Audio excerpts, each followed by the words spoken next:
Tocho sampo pa gyu trashi pa tuche tempe trinle yarngoda pelge drolor zampe zebrache pande alame shabla solvade oma guru vajradara sumati munisha sane kar uta varda nishri badra varsa manya sarva siddhi hong hong Oma Guru Vajradara Sumati Munisha Sane Kar Uta Vardanya Shri Bhadra Varsa Manya Sarva Siddhi Hong Hong Oma Guru Vajradara Sumati Munisha Uta Vardanya Shri Bhadra Varsa Manya Sarva Siddhi Hong Hong Pakyuke Kudandagi Lu Pakyuke Sundandagi Nga Pakyuke Tugdandagi Yi Tun Yerme Chiktu Chingilo Makyuke Kudandagi Lu Makyuke Sundandagi Makyuke Tugdandagi Yi Yerme Chikto Chingelo Om Muni Muni Maha Muni Shakya Muni Svoha Sashi Pöke Chushi Medo Chan Rirabling Shi Nide Gembadi Sangye Shindu Mikde Ulwargi Drugu Namda Shingla Che Parasho Yidam Guru Ratna Mindrala Kam Niryatayami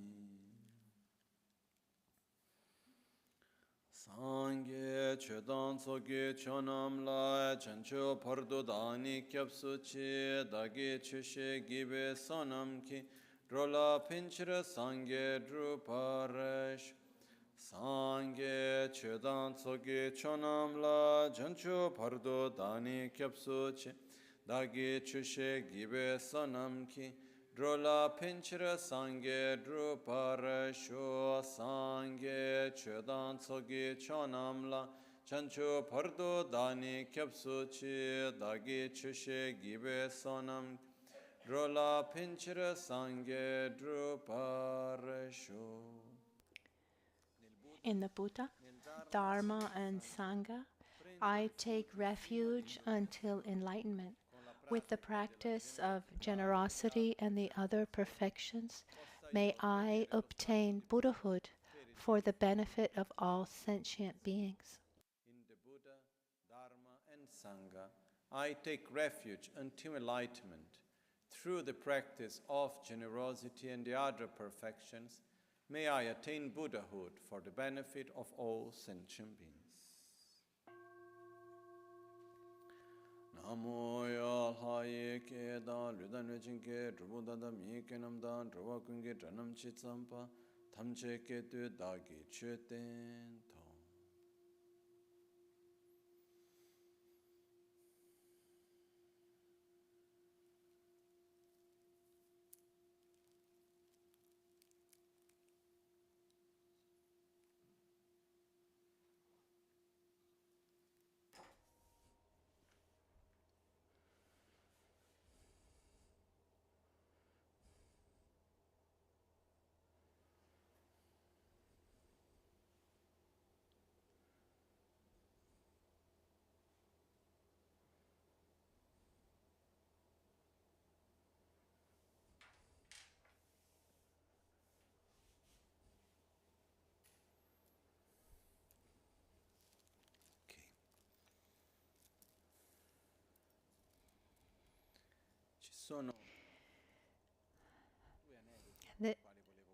There are two stories that I wanted to share to start. One is a story, they're both true stories.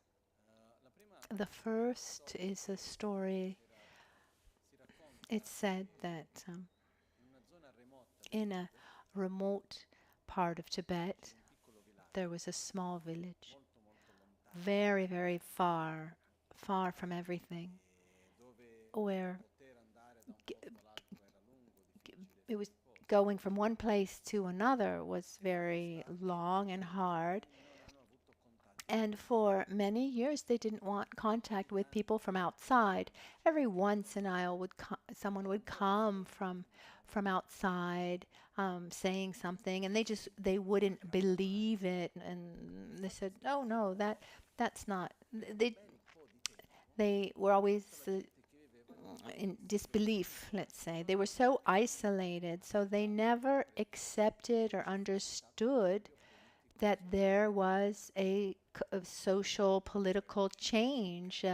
The the arrival, uh, the the the arrival of Chinese didn't exist for them. They were still there with, the Dalai Lama as their king. I mean, it hadn't changed for them at all. It was as was before. So the news had never arrived. They didn't live that. Another story. So an acquaintance told me this story. Actually, a monk who lives in India. He told this story. He said this was his master. So this practitioner, this master, he lived in the north of India in 1959, the beginning of 1960s, and in that period, the monks who had arrived from Tibet, they went to live in the north of India in an ex-English prison. Buksa is the name. And so all the monks who arrived in India, a couple thousand, they went there. It was a difficult period. Difficult on one hand and beautiful.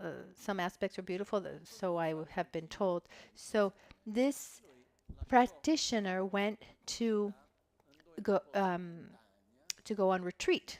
So he left the community and he went into the mountains and he found a kind of cave, a kind of mountain hut, and he was there meditating. And his disciples went every 6 months to bring provisions of food, etc. The Tibetans eat often this toasted barley. It's very convenient because first you toast the barley, and then you grind it up, and it's already cooked. So you can just add water, and you have food. It doesn't go bad, and so food would come every 6 months. So one day they went to bring him provisions, and they didn't see him, and they saw that in his cave, in his mountain hut, everything was as if he had gone to get wood or water and then just didn't come back. So they had imagined that he went to take a walk or to get water, and that he was probably killed by a wild animal because there were tigers, there were poisonous snakes. It was an area that was quite dangerous. And so they come back sad. They did all the ceremonies for his death and bardo. All the disciples were sad. After about 2 years later, he came back. So he came back and he explained. He explained that one day he was taking a walk and he was taken by some Indian military, the secret service from the military. They think that he's actually a secret service spy for Pakistan. It was a kind of border area, and they believed that he was a spy. And they thought, so they took him and they took him to to kind of jail. I don't think they were particularly kind with him. And once he was in this jail, he realized that he had a roof over his head. He was being given food twice a day. He didn't speak not even a word of language, any language that they could use to communicate.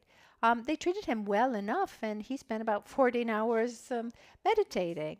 I can imagine these military that go by, and he's always always meditating. After a year, so the time necessary for all the bureaucracy, all the papers to get through, they said, you can leave now. But he didn't want to go.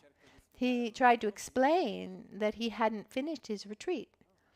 And so they opened his cell and they put him outside, and he kept running back inside. So they'd open up and take him out, and he'd run back in. And at a certain point, they had kind of become like they had, they were sorry to send him out like that after such a long time. So they created a space for him where he was technically free, but where he could stay and finish his retreat. So he stayed for about another year, and once he finished, he went back to his community and he told this story. These two stories have something similar between them. One with awareness, and the other one without. In this present moment, we transform with the things that we are interacting with. So our thoughts are the images that we see, the sounds and the concepts that we hear. Everything that gets to us we're interacting with, and there's that rule at the basis, as I've said many times, that wherever there's interaction, inevitably there's transformation. So we transform according to the interactions that we have. In that first case, those people, they continued to live as if nothing had happened. So not knowing, in the bliss of their ignorance, they stayed in that state. But that's how they were living. In the second case, he had understood that he was in prison. It's not that he didn't understand, but he had the strength to say, okay, I choose how I want to live this experience. How do I want to interact in this situation? I imagine most of us would have had like become hysterical. And so he said, no, I'm meditating. I need to continue meditating. They give me food and I'm protected from the elements. So we live in a time when an enormous amount of information gets to us. We transform according to the information that we receive, inevitably. But I wanted to highlight this point, that everything that we see, everything that we hear, transforms us. We're not indifferent to one thing or another. And the most important thing, as we've said in these days, is not really what we do, but how that experience is transforming us over time. Now, in the practice of self-healing, we visualize the 5 Dhyani Buddhas and we focus on this aspect. But if it were the practice of Mickey and Minnie Mouse, and if that helped us to develop love and compassion, okay, that great. The key is not what I do, but how that experience transforms me. This is fundamental. And here, it's important for us to choose the information that we want to see, not see. What do we want to nourish ourselves with? And how do we see things? This changes everything. Our perspective. I've told this story a couple times. There was a period where Lama Michel Rinpoche, he kept almost 24 hours the news channels on. During the day, very often, the channel was CNN, BBC, or Euronews, etc. It was always on. And I remember once I needed to talk to him about something important, and I heard the news in the background, and it was a little bothersome. At a certain point, I said, Rinpoche, can I can I turn off the news? And he said, no, no, just leave it. And then I said, but why are you leaving the news on all the time?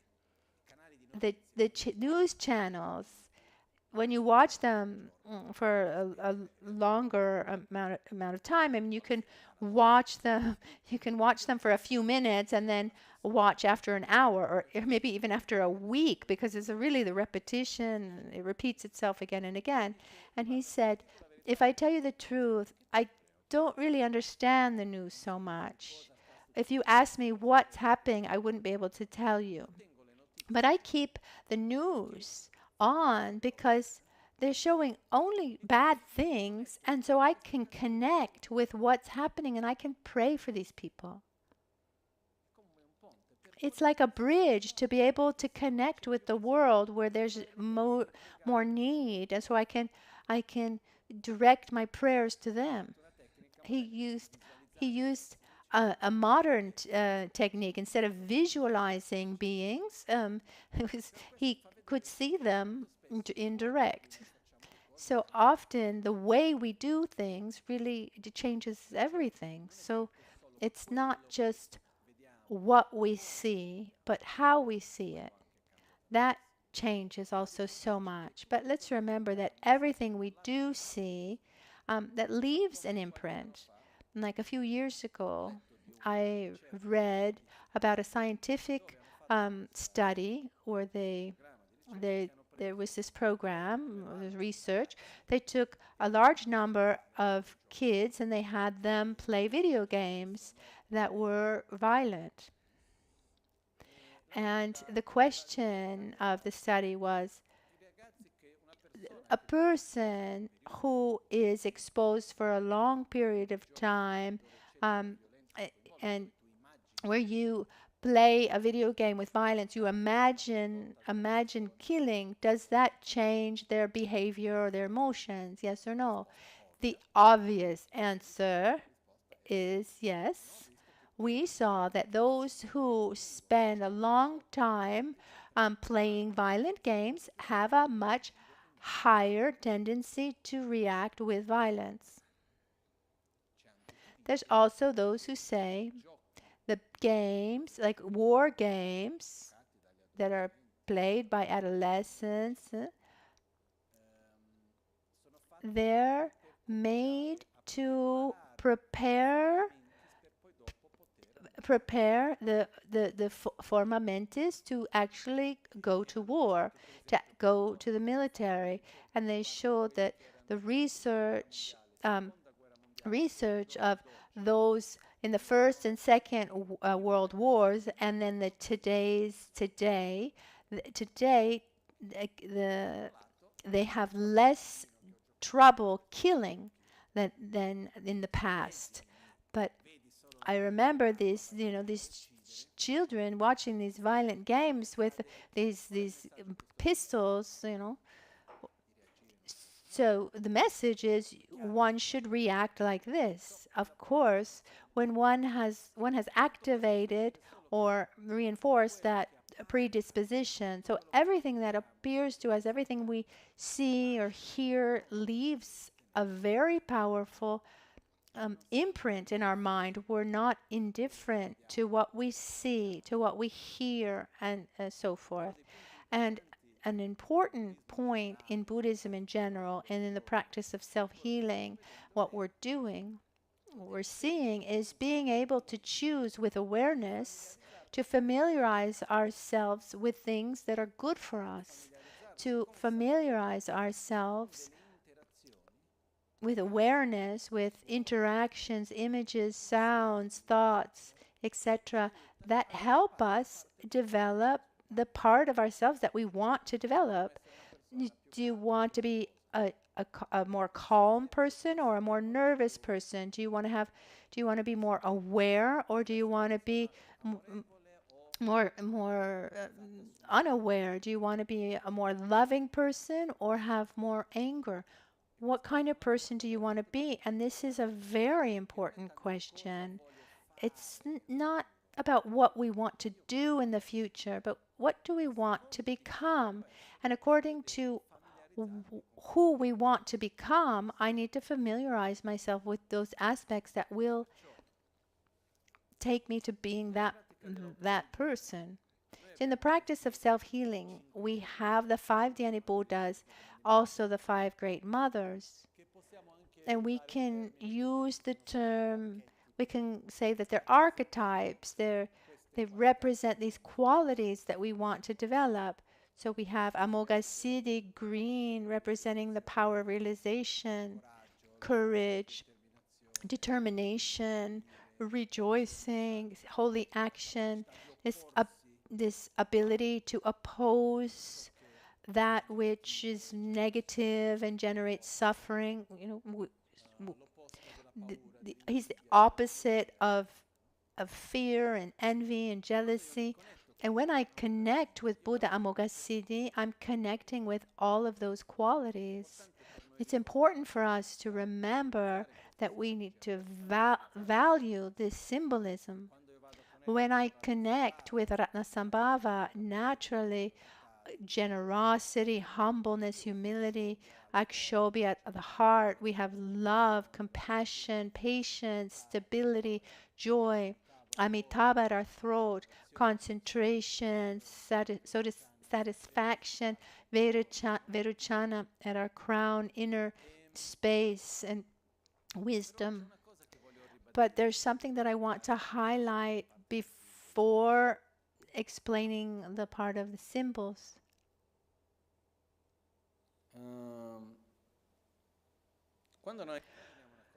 Let's imagine something. Imagine we turn on the TV and we watch a movie or a TV show. I like watching good movies. When I was a child, I was really fixated on good movies. My children wouldn't let me watch TV after a certain hour. I was supposed to be asleep, or when they would I remember there was a period when I would wake up before going to school and to watch TV, and there was nothing on TV. There were only programs for teachers to help them plan their lessons. Anyway, that's not a good example, but this aside, what happens is when we go to watch a movie or we watch a TV series which is more continuative, does it have an influence on our way of thinking or not? It moves something inside of us. That's a form of meditation. If we take the word meditation in its literally, in Tibetan, gom means familiarize.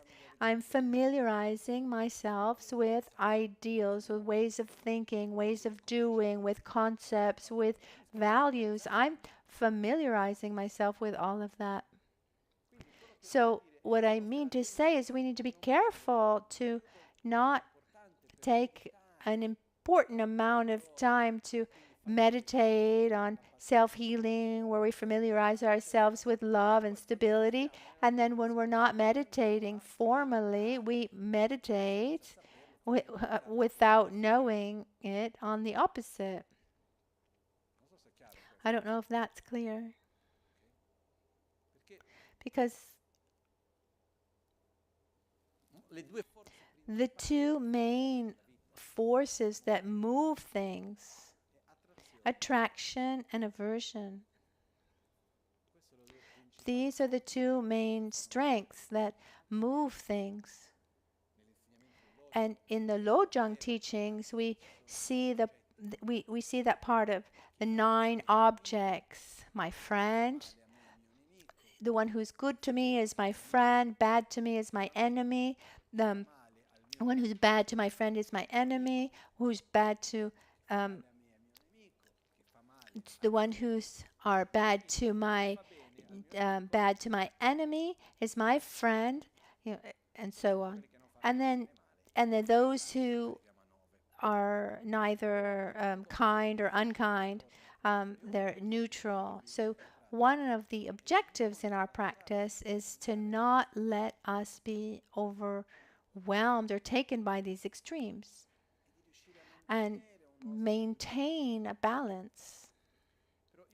But we live in a very polarized world. If I talk about an experience that happened here in Italy, which was not positive, but I'm quite proud of how we faced it here in Albagnano, which was the period of COVID with vaccines, without getting into discussion about whether the vaccine was right or wrong. And this is the point. There was a situation had been created. There was the judgment of the person based on a choice, creating a crazy division among people. You agree, right? That this is what happened. And so at a certain point, it was crazy because if you were favorable or against, and there was no middle ground, and according to what you were labeled, you are this. Blue, yellow, red. Actually, there were only two colors. For example, here at the center, we were able to maintain a balance without getting into this game of attraction aversion. Everyone made their choices. At the center, we had people who were vaccinated, others who were not vaccinated.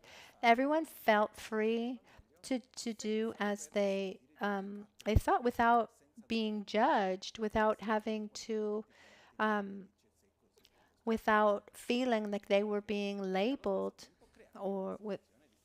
And we also created a situation of security, but this is not the topic for tonight. It was just to show that we live in a very polarized world. When we talk about politics, more and more, in many aspects, good, bad, friend, enemy, or you're with me or you're against me. And we get into these games of attraction and aversion. And at some level, we could say that this manipulation is a kind of, it's kind of like cheap,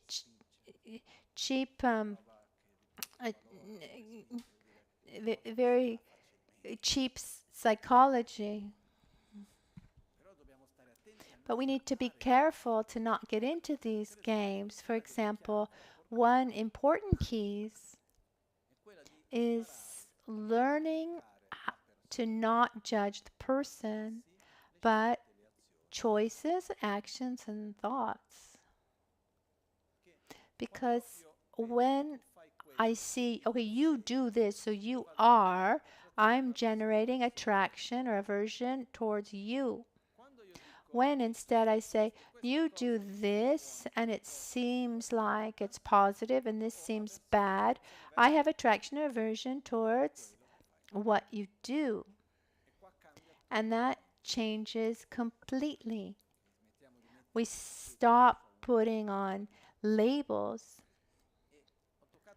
I touch this subject because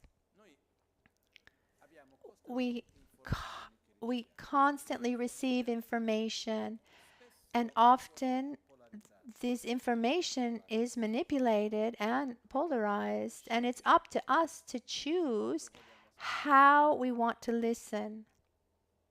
Now, I remember one day, for example, it was very clear many years ago. I was still living in India. For some reason, I had gone to Bangalore, which is about 6 hours from where I lived. And I was in this small hotel near the bus station. I was watching TV. this hotel had something I really liked. The the price of the hotel was for 24 hours. So if you got there at 3 o'clock in the afternoon, you could stay until 3 o'clock the following day. 10 o'clock at night, you could stay until 10 o'clock the following day.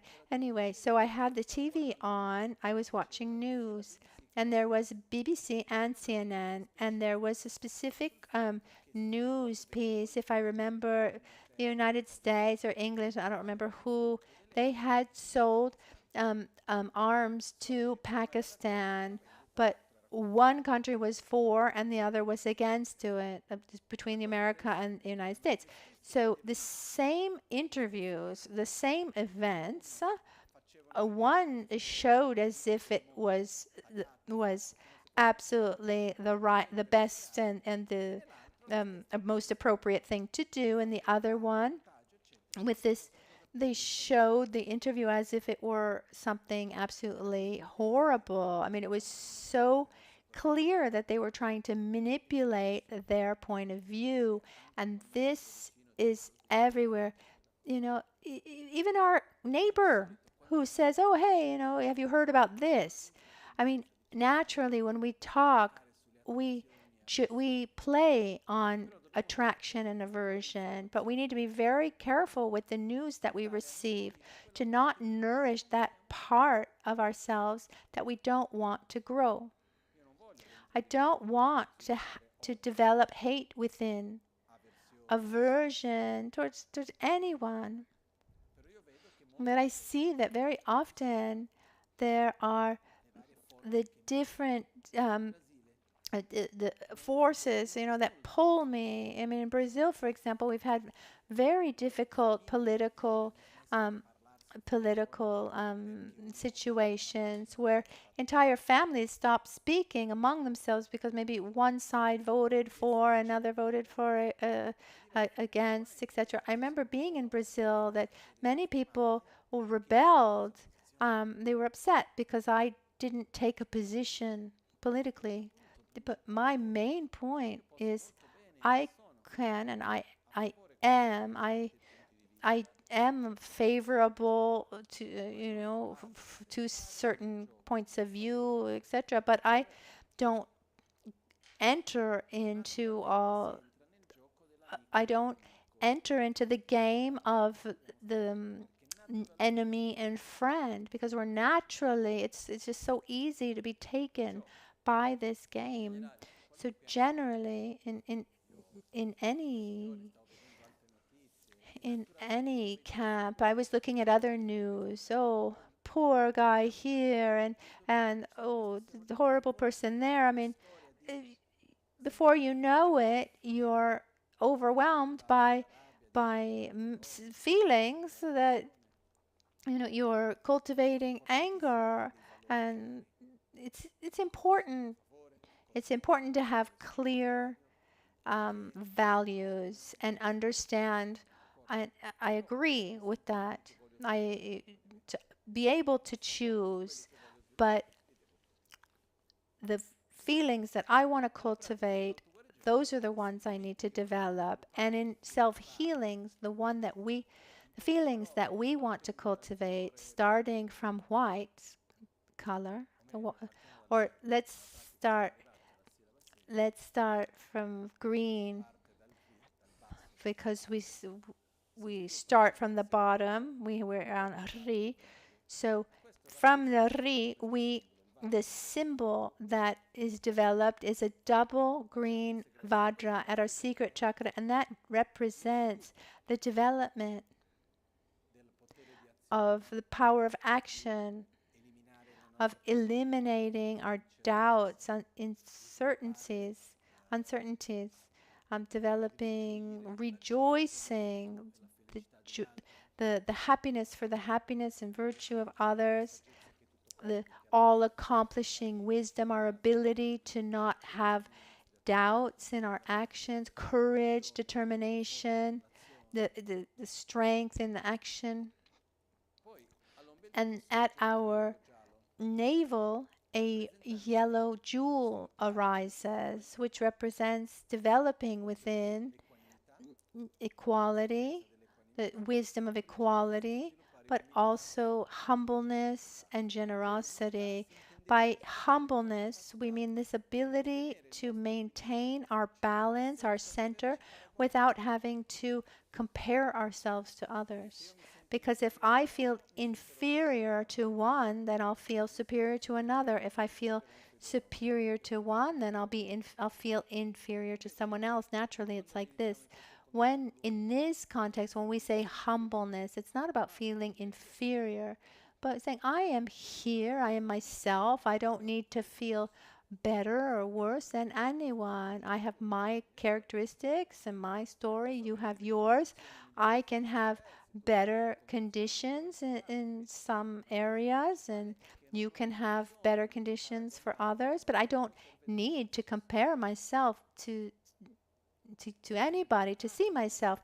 Generosity is our joy in sharing, joy in giving materially, giving love, giving protection, giving spirituality, dharma.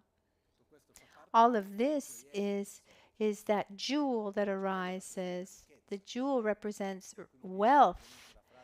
And I always think of San Francesco when he says it's by giving that we receive. So generosity is connected to giving. At our heart, we have the Vajra, is always this one, blue in color, that represents a stable mind, represents patience, love, compassion, spontaneous joy. These qualities that we want to develop, and at our throat there's a red lotus flower which represents satisfaction, concentration, correct speech, pure, virtuous speech, sacred speech, correct discernment. And that at our crown, a white Dharma wheel arises, looks a little bit like a boat's wheel, that it's a wheel with 8 spokes that represents a coherent wisdom that includes interdependence among all phenomenon, that has a correct view of self and others and infinite inner space. So starting from the colors, remember as we explained a couple days ago, so starting from the colors and the symbols, and then up to the Buddhas in both the male and female aspects, they're all interactions that are going to help us come into contact with those aspects that we want to develop. So meditating, if I visualize it, at my secret chakra arises a double vajra, at my navel a jewel, and a vajra at my heart, and a lotus at my throat, and a dharma wheel at my head, at my crown. And then each one of these symbols transforms into one of the 5 dhyani Buddhas. So Vairochana at our crown, a Amitabha at our throat, Akshobhya at our heart, Ratnasambhava at our navel, and Amoghasiddhi at our secret chakra, representing our own qualities that develop to their maximum potential. It's like connecting to and identifying with these qualities. Once I remember I asked Lama Ganchen, or Rinpoche was asked, and he had this habit of absolutely covering the walls with sacred images. Some lamas put, for aesthetics, they put a tanka here and one there, a sacred image there. Sometimes some places there are more, sometimes fewer. Rinpoche put images everywhere. It just like it carpeted the walls with sacred images. And one day he said, "You know why? he said, because everything you see has an effect within. And the more virtuous, sacred images that resound something positive within you, the better it is. Every time you see it, it touches you, has an effect on you. So during the practice, we connect with these symbols. And as we said a couple days ago, the more we're able to nourish these symbols with meaning, the stronger and deeper the practice becomes, starting from the colors themselves.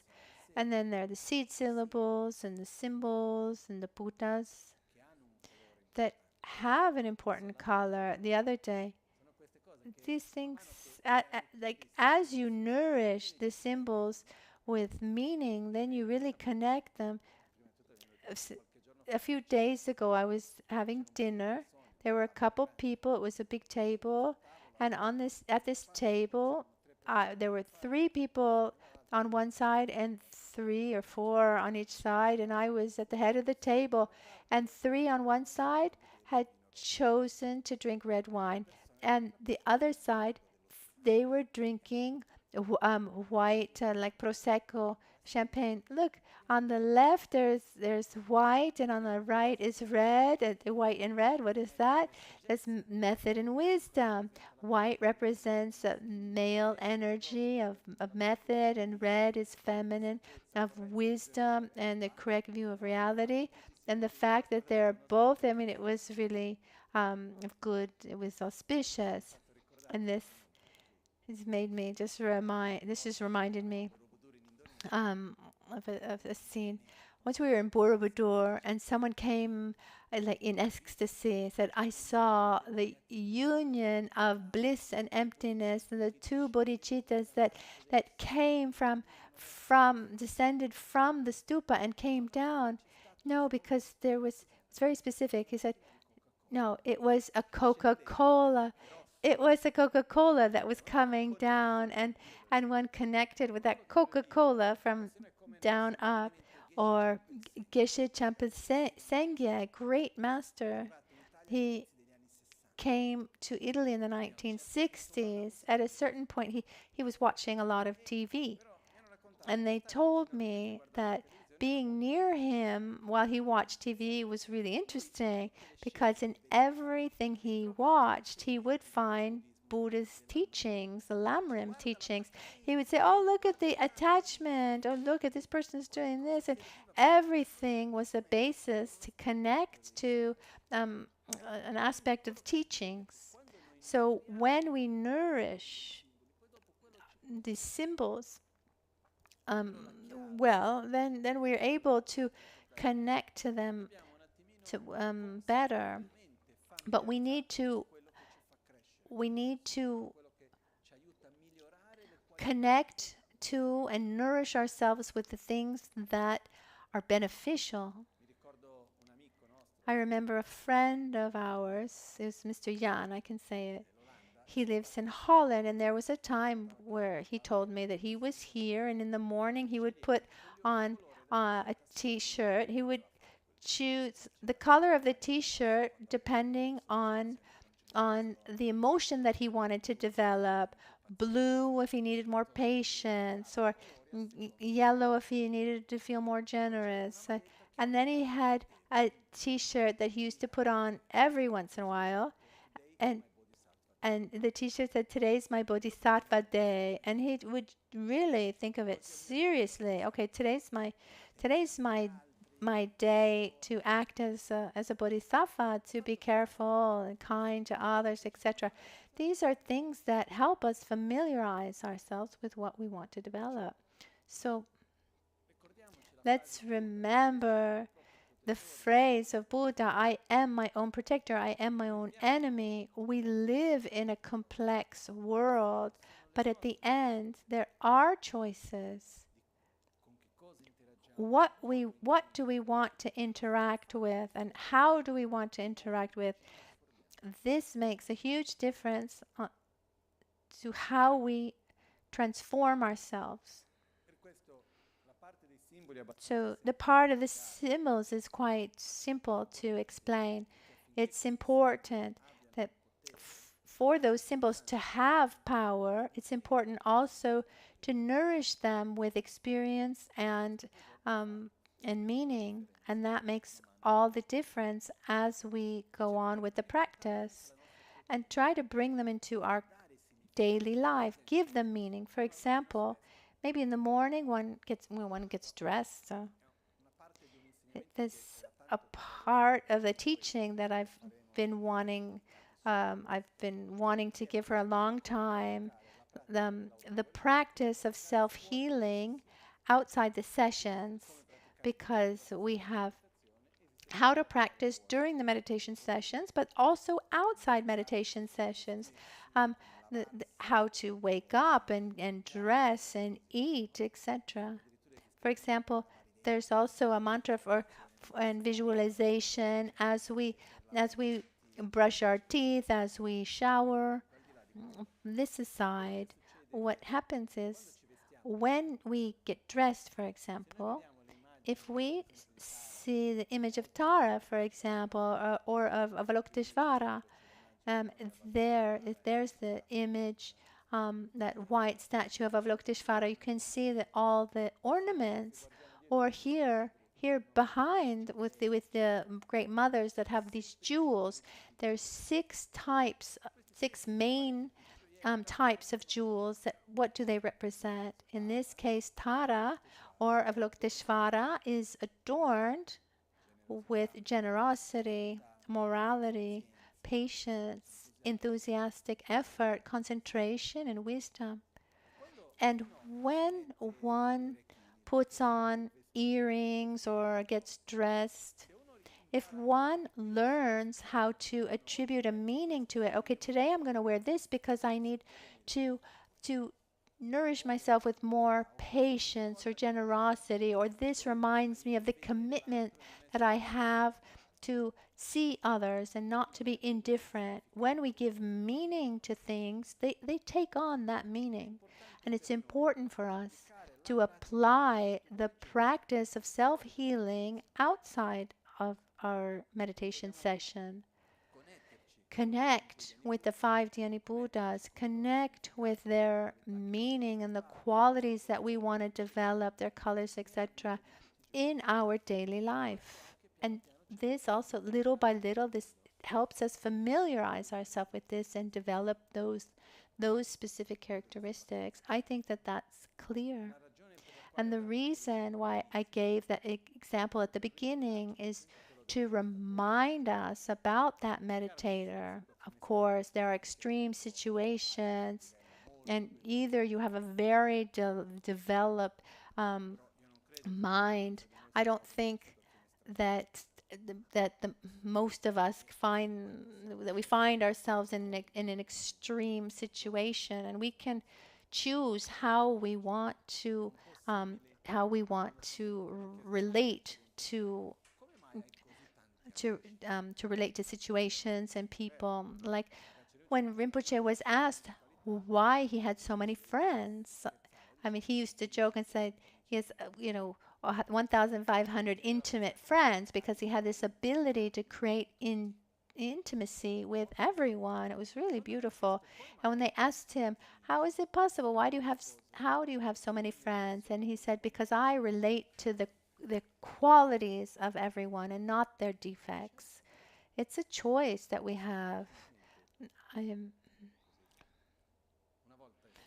Once together with Rinpoche in Nepal, someone came to say, "No, I want to do this with you. I want to offer here and there." Had a beautiful project. It seemed amazing how everybody was happy to do that thing.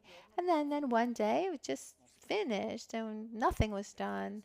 And some people were upset, and so many days that we've been talking and thinking about this, brainstorming, and this person has pulled back and nothing gets done. And there was Tsetin Yurme, our Nepali friend, our Tibetan friend in Nepal, and he said, "No, I'm happy. We have to thank him." He said, "No, I have to thank him because he gave us He gifted us many days of joy. For a few days, we were very happy with that possibility. So let's thank Him for those days of joy. So very often, it's the way we live things that determine their value. So the way we live them and the attention on what aspects we want to develop. This is what I really want to highlight.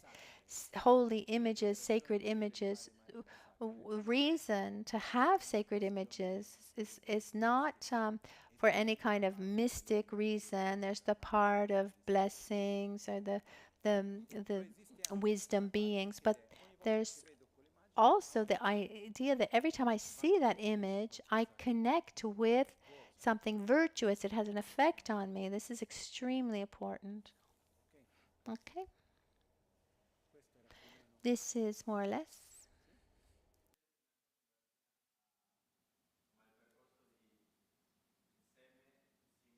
Sì?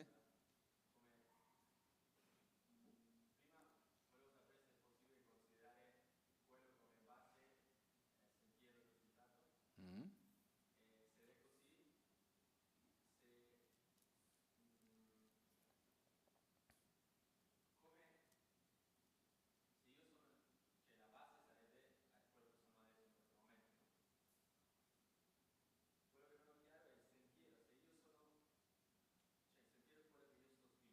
Mhm. Sì, sì, sì.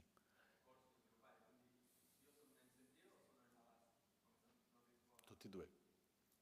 Però quello che succede è questo. Prima di tutto So, first of all, ci sono diversi modi there are per different ways to be able to see and understand sì, è la gradualità che these three passages. There's the graduality of the so the Buddhas are the final result, and the symbol is the process gradually transforms. What allows for that transformation? The light rays that emanate go to all beings and then come back. So it's the power of love and wisdom. This is the accumulation of merits and wisdom that generates the strength to transform those characteristics. At the same time, it's a little bit more specific, but the the the the, the body of the Buddha is the gross level, and so and the symbol is the subtle, and the seed syllable is the very subtle. So it's the natural process of development from very subtle to coarse. And this we do this passage too, also to remember the that the process is gradual. That it's a gradual process to get to reach our objective.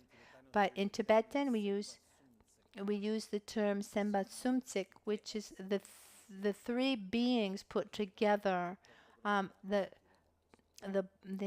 coarse, subtle, and very subtle bodies. So it's time for our dedications, and tomorrow we'll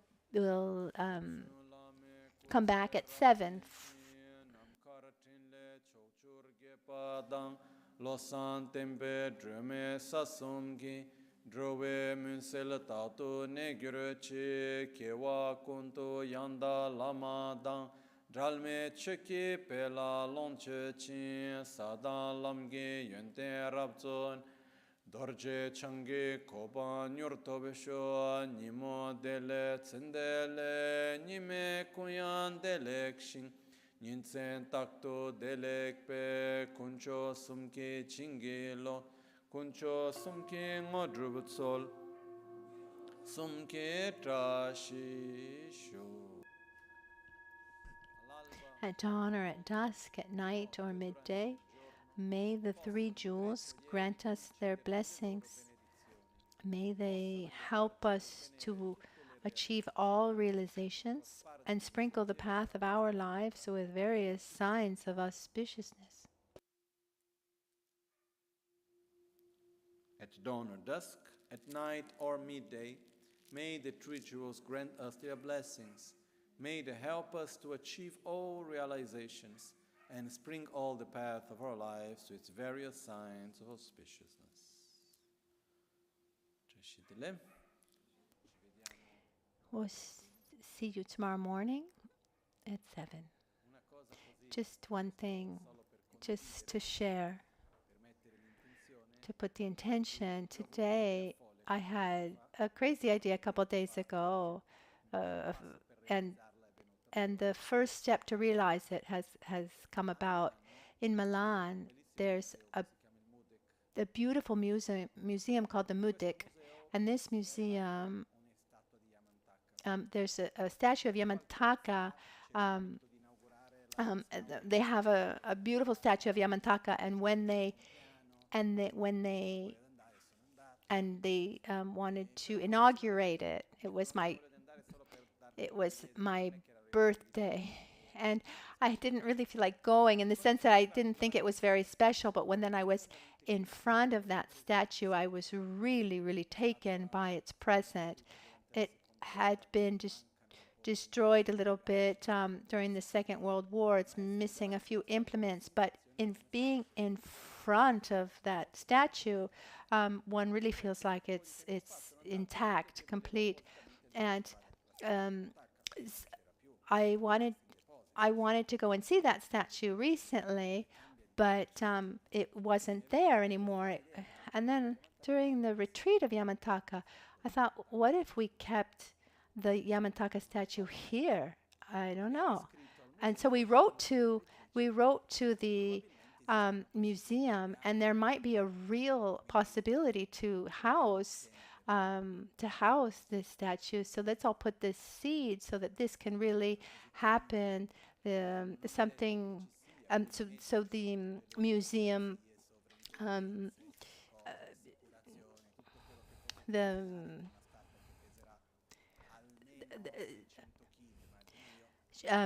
someone from the museum came today, and so it was the first stop. The first step has been taken. Of course, we need to think about the insurance and where it would go. The statue itself weighs about 600 kilos. Anyway, thank you, everyone, and we'll see you tomorrow morning.